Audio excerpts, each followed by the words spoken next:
Hello mga mare, welcome to my mini vlog.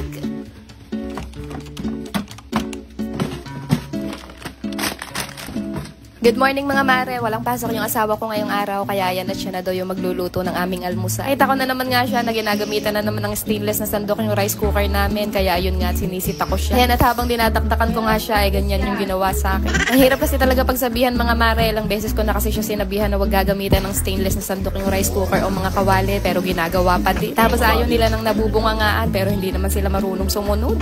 So ayan nga at habang nagluluto pa siya dyan, magwawalis-walis na rin muna ako sa harapan ng bahay namin. Ng mga oras na yan, tulog na tulog pa yung mga chikiting namin. Kaya eto at sinasamantala ko rin muna magligpit-ligpit habang hindi pa rin nagigising yung batang mali. Pag nagising na naman nga kasi yun mga mare, wala na naman ako matatarbaho.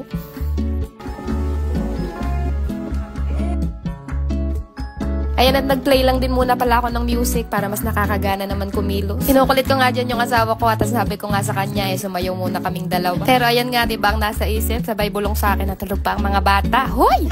Ang hirap talaga sa atin mga babae maglambing at iba-iba agad ang naiisip nila. So ayan nga mga mare at maya-maya din lang natapos na rin siya magluto ng almusal. Nagluto lang pala siya ng sinangag, hotdog, saka scrambled na itlog. Eto at nakahain na nga ang almusal kaya tara mga mare, kain muna tayo.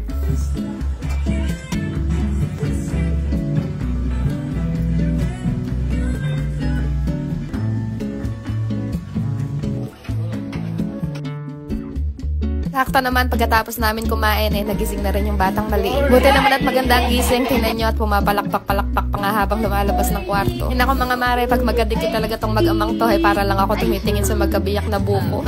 Asan ang hustisya? At kinagabihan naman nga mga mare, eto at aayusin ko lang din yung mga ginrocery namin nung nakaraan. Nakabihis pala ako niya dahil umalis kami kanina, kakauwi-uwi nga lang din namin ngayon. Meron kasi ako sinut na promotion kanina sa labas at ayan nga, ginabi na kami ng oven. Kaya eto nga at bago ako matulog, aayusin ko na rin muna tong mga to. Nilalabas ko muna lahat ng mga pinamili ko sa mesa para makita ko yung mga magkakasama. At para mas madali ko rin sila makita kapag ka nilalagay ko na sila sa organizer. Sa mga nagtatanong pala ng link din ng aming pantry organizer, ilalagay ko na lang din sa comment section. Kung sa TikTok nyo naman to napanood mga mare, pakicheck na lang sa showcase ko.